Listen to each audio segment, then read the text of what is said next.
Hey everybody, welcome back to another movie review. Hope you guys been enjoying the content on the channel as of late. Excuse me if I just look tired.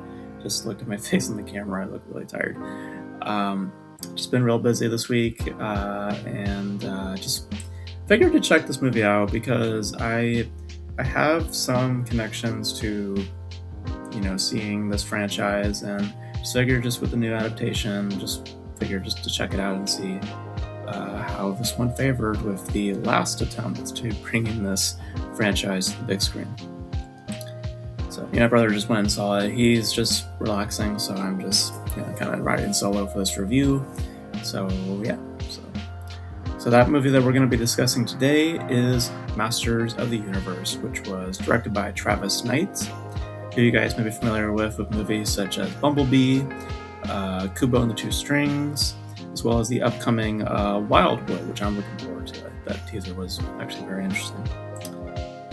This is, of course, based off of the He-Man and the Masters of the Universe cartoon, as well as the toy line from Mattel, and it is the second attempt to doing a live-action adaptation, first of which, of course, came out in the 80s with Dolph Lundgren, which is pretty bad, in my opinion. I actually consider it to be one of the worst movies ever made, in my own personal opinion. But here we are now with a brand new adaptation. This is coming from Amazon, and has Idris Elba, has Alison Brie, Jared Leto doing the voice of Skeletor.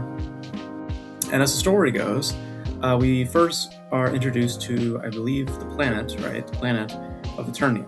And in Eternia, there is a royal family, and they have a son named Adam, who is their Prince Adam. And he is trying to train to become a warrior among the family, and he's more playful and more kind and more selfless. He's wanting to be more considerate to the other people, wanting to make more conversation, and going through his everyday life or everyday routine, being that of a gentle type figure. And his parents obviously want him to be more masculine, as it were. And unfortunately, tragedy strikes as Skeletor and his crew invade their homeworld, their homeland, and his mother, as a last effort before things go bad, puts his son with a very specific item, a sword, to the planet Earth. And there he grows up, and he is obsessed with finding this sword because he loses it upon the travel to Earth.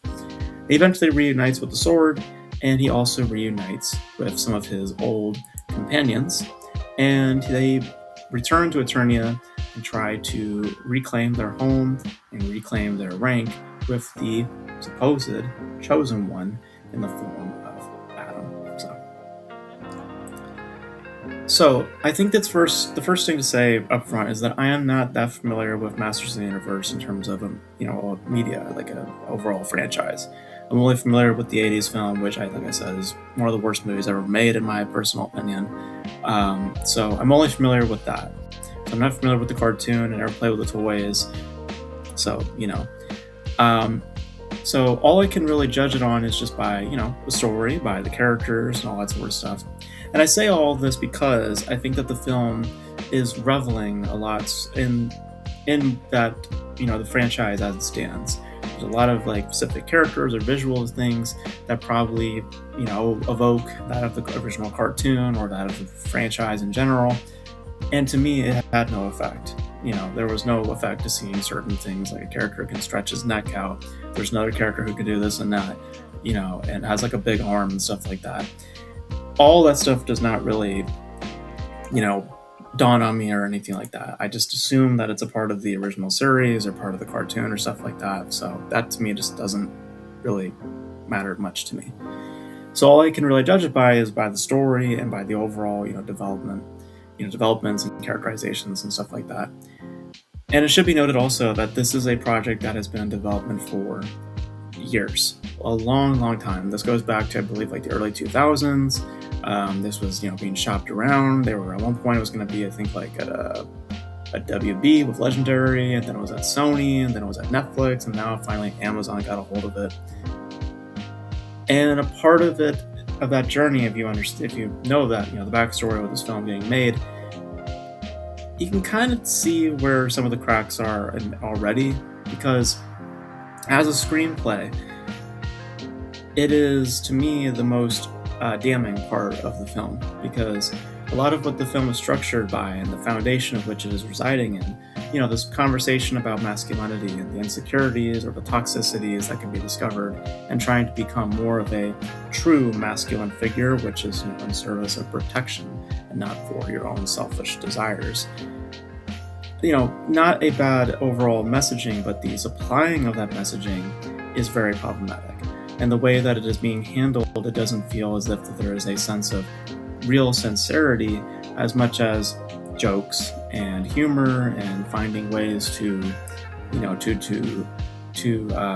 supply a more campy and more lesser so, environment. And I can understand the motif or the motivation behind that, because obviously, this being an 80s brand, there's a retro also vibe behind it as well. I understand why they would want to approach it that way.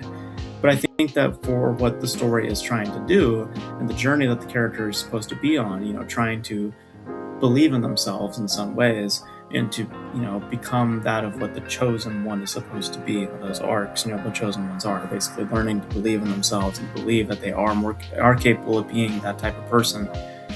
It does not feel as rewarding or as earnest, especially when certain things occur so soon in the story and don't feel as though that they needed to. Like the point when Adam turns into He-Man for the very first time, it does not feel earned. It just feels as if that is just there for visual placement, not there for narrative purpose. Like, this is now the moment that this character needs to become He-Man, because he has now earned his place to being that character. And they make a point about that in the story with the sword. It is about earning it. It isn't about just, like, in some ways it's like kind of reminding me of like Thor. I know it's an obvious parallel, but it's like the whole motif, right, with the hammer. You have to be worthy. You have to earn that. And it's kind of the same mechanic with He-Man with the sword. You have to earn it. And I just don't think that we really earn some of the visual spectacle that is on display. And a lot of what is taking place in the story is just kind of null and void. Like, and also not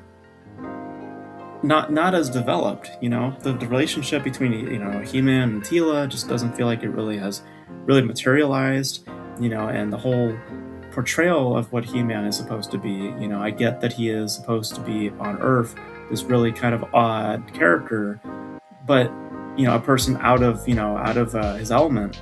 And I get that that's kind of the position that they're wanting to take with the story as well. Kind of in some ways, I know it's kind of a weird pull. Kind of remind me of like Po almost from like Kung Fu Panda, where it's a person who's completely just odd, or just not well integrated, and they are an outcast because of that. I feel like that they should have capitalized that a lot more, and maybe certain beats in the story should have also just not existed at all.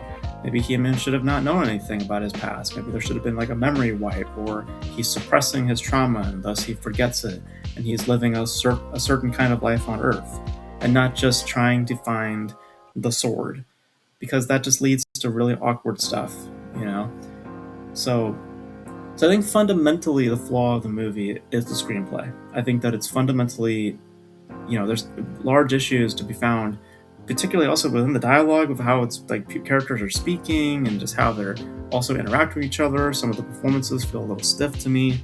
Like He-Man specifically, it's kind of a give or take. He's okay, but also not really doing much of anything.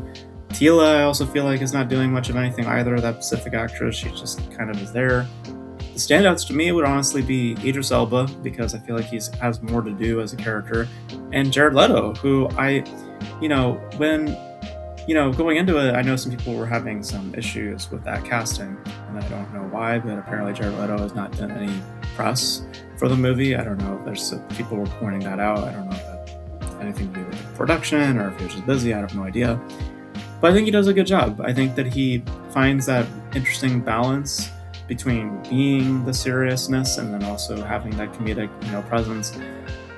But that's also also another big problem that I have with the film is that it is trying to balance out between that being comedic and serious, but because of it leaning so heavily on that sort of camp,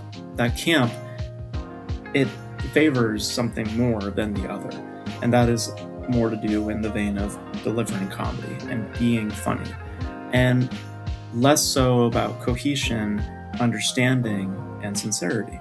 Like, why does He-Man end up on Earth? Besides the obvious, why is he there? Why, in terms of a screenplay, did we need to go to Earth?